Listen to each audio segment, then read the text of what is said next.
Chaque jour, Charles et Carole vous présentent la leçon de l'école du sabbat.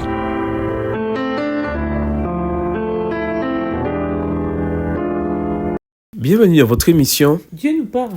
Nous voilà à la leçon de mardi, un chant pour toute saison. Lisons les psaumes 3, 33, 1 à 3 et 109, 6 à 15. Quelles différentes facettes du vécu humain expriment ces psaumes? Psaume 3. Psaume de David, à l'occasion de sa fuite devant Absalom, son fils. Ô Éternel, que mes ennemis sont nombreux, quelle multitude se lève contre moi. Combien qui disent à mon sujet, plus de salut pour lui auprès de Dieu. Mais toi, ô Éternel, tu es mon bouclier, tu es ma gloire, et tu relèves ma tête. De ma voix, je crie à l'Éternel, et il répond de sa montagne sainte. Je me couche et je m'endors, je me réveille car l'Éternel est mon soutien. Je ne crains pas les myriades de peuples qui m'assiègent de toutes parts. Lève-toi, Éternel, sauve-moi, mon Dieu, car tu frappes à la joue tous mes ennemis, tu brises les dents des méchants. Le salut est auprès de l'Éternel, que ta bénédiction soit sur ton peuple. Psaume 33, les versets 1 à 3. Juste, réjouissez-vous en l'Éternel, la louange sied aux hommes droits. Célébrez l'Éternel avec la harpe. Célébrez-le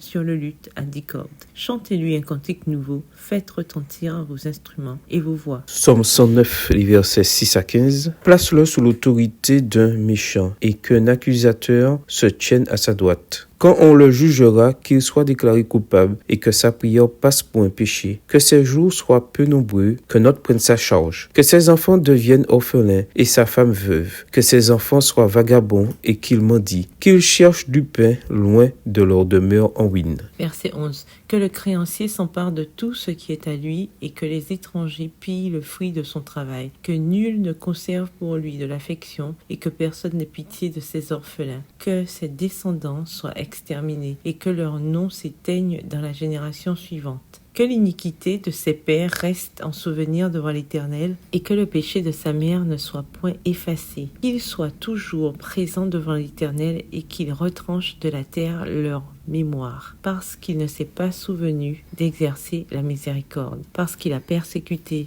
le malheureux et l'indigent, jusqu'à faire mourir l'homme au cœur brisé. Les psaumes montrent à la communauté de croyants toute la gamme des expériences humaines et qu'ils peuvent adorer à chaque saison de l'existence. Nous avons donc Premièrement, des hymnes qui magnifient Dieu pour sa majesté et sa puissance créatrice, son règne souverain, son jugement et sa fidélité. Deuxièmement, des psaumes d'action de grâce qui expriment une profonde reconnaissance pour les abondantes bénédictions de Dieu. Troisièmement, des lamentations sincères, des cris du cœur pour que Dieu les délivre de leurs problèmes. Quatrièmement, des psaumes de sagesse ou sapientiaux qui font des recommandations pour vivre dans la justice. Cinquièmement, des psaumes royaux qui renvoient à Christ, le roi souverain et le libérateur du peuple de Dieu. Et sixièmement, des psaumes historiques qui rappellent le passé d'Israël et soulignent la fidélité de Dieu et l'infidélité d'Israël. Ils servent à enseigner aux générations futures à ne pas répéter les erreurs de leurs ancêtres, mais à faire confiance à Dieu et à rester fidèles à son alliance. La poésie des psaumes a une puissance singulière pour capter l'attention des lecteurs. Bien que certains de ces procédés littéraires soient intraduisibles, nous pouvons tout de même en apprécier beaucoup dans notre langue maternelle. Premièrement, le parallélisme implique la combinaison de termes, d'expressions ou de pensées construits de manière symétrique. Le parallélisme nous aide à comprendre la signification des parties correspondantes. Par exemple, « Bénis l'Éternel mon âme, que tout ce qui est en moi bénisse son Saint-Nom ». Psaume 103, verset 1, version second 21. Dans ce parallélisme, mon âme correspond à tout ce qui est en moi, à savoir l'être entier. Deuxièmement, les images emploient un langage figuré pour solliciter les sens des lecteurs. Par exemple, le refuge de Dieu est décrit comme l'ombre de ses ailes. Psaume 17, le verset 8. Troisièmement, le mérisme est un dispositif rhétorique dans lequel une combinaison de deux parties contrastées du tout fait référence au tout. J'ai crié de jour et de nuit devant toi. Psaume 88, verset 1. Quatrièmement, les jeux de mots se servent du son des mots